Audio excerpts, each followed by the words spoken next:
तो इनका मतलब यही है कि जब खुद ही अनपढ़ बैठे हैं वो दूसरों को कहाँ पढ़ने देंगे। ये मतलब बीजेपी में अनपढ़ बैठे हैं। मोदी जी कहाँ, मोदी जी की डिग्री दिखा दीजिए आप भी। मोदी जी खुद ही अनपढ़ है तो कहाँ से बताएंगे वो। ये जो भाजपा सरकार दावा करती है कि मैं 5 किलो राशन देता हूँ, जिस पर ये बहुत गर्व करती है भाजपा सरकार, मुझे बहुत शर्म आती है कि हमारे देश की जनता अभी 5 किलो राशन के लाइन में लगती है। ये बहुत ही शर्म की बात है कि हमारी जनता 5 किलो राशन के लाइन में लगती है और भारतीय जनता पार्टी इस बात पे गर्व करती है। और हम यहाँ पे लखनऊ विश्वविद्यालय में पढ़ रहे हैं, ना शिक्षा का स्तर सही है ना कुछ सही है। हम बलिया से आते हैं। तो 400 सीटों की बात है और उत्तर प्रदेश में 80 सीटों की बात है। यदि भारतीय जनता पार्टी आज भी ईवीएम हटा कर चुनाव कराए तो देखते हैं कितनी सीटें आ जाती हैं भारतीय जनता पार्टी की। गलती से भी सरकार में आते हैं तो सबसे पहले हमारे संविधान को खतरा है। इसीलिए हमारे देश का युवा अब की जाग चुका है।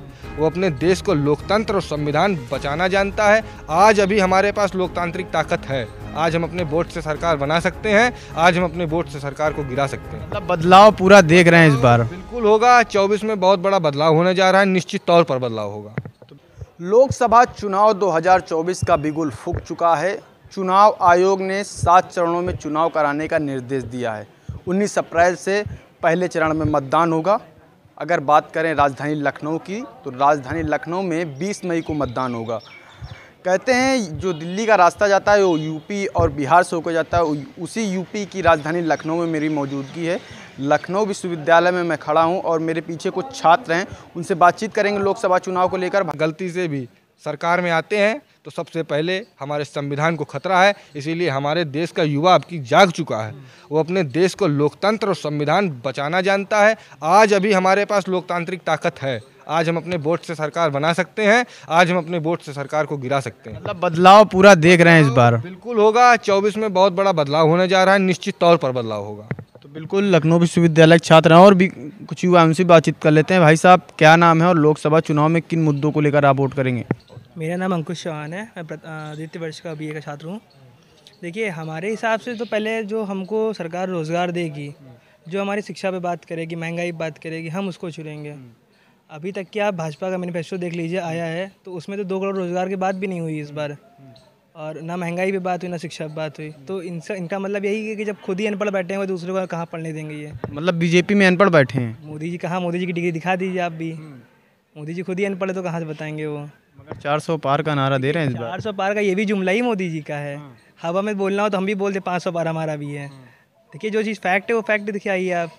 ज़मीनी पे आप अपना उतर के देखिए। ईमानदारी से बताइए, यूपी में बेरोजगारी है कि नहीं है? बेरोजगारी देखिए बहुत है। बेरोजगारी सब जगह है। आप देखिए कितने युवा बेचारे घर लेकर उनको बच्चों को पढ़ा रहे हैं, उनको नौकरी नहीं मिली तो बेरोजगार तो बेचारे बैठे ही हुए हैं। वो लोग बीजेपी वाले कहते हैं जो पढ़ेगा भाई उसी को नौकरी मिलेगी। अब ऐसा तो है नहीं, काबिल सब नहीं है यहाँ पे, सब काबिल हैं। उनको नौकरी क्यों नहीं मिल रही है? अभी उत्तर प्रदेश पुलिस की वैकेंसी तो निकाले थे, वो लीक तो हुआ पेपर ना।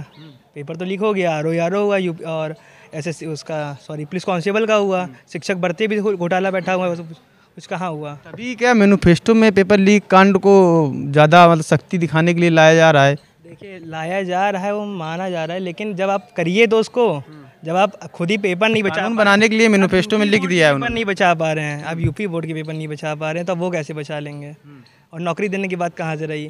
देखिए, बात यह है, युवा अब जाग चुका है। सत्ता परिवर्तन होने जा रहा है और हम इंडिया गठबंधन को सरकार वापस लाने जा रहे हैं।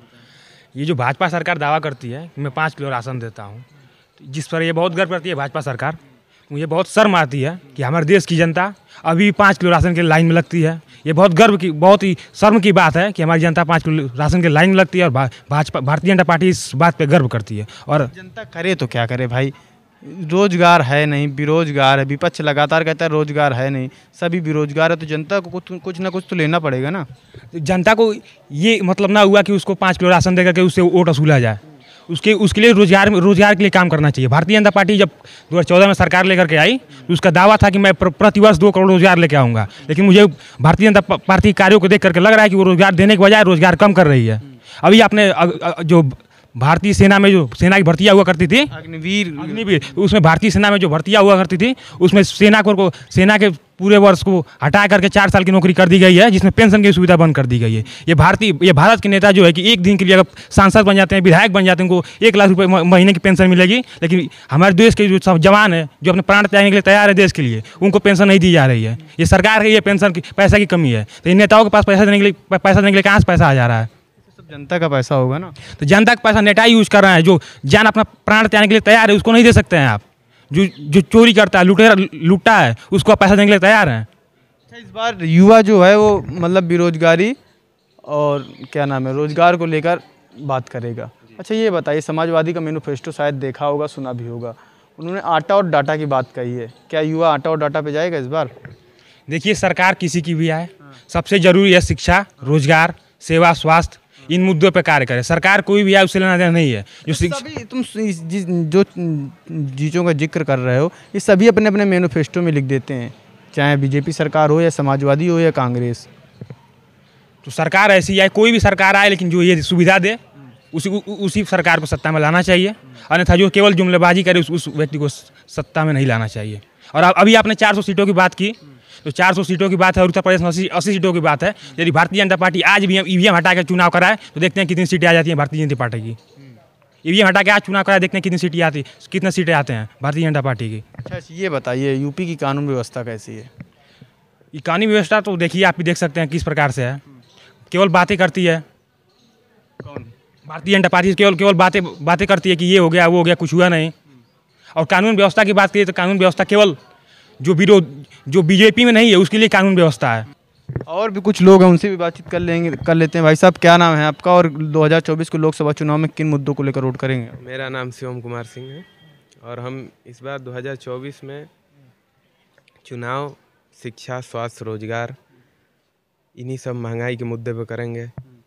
रही बात 24 के चुनाव में, तो इस बार इंडिया गठबंधन मजबूती से आ रहा है, विपक्ष का सफाया होने जा रहा है और इसके लिए 4 जून का इंतज़ार करना है। और क्या। अच्छा ये बताइए कि जो समाजवादी का मैनिफेस्टो जारी हुआ है और बीजेपी का मैनिफेस्टो जारी हुआ, आप किसके मैनिफेस्टो से संतुष्ट हैं? हम विपक्ष को सपोर्ट करेंगे, उन समाजवादी के मैनिफेस्टो से हम प्रेरित हैं। और क्यों ना करें ये बताइए। अभी जितनी भर्तियां आ रही हैं सारी निरस्त होते जा रही हैं।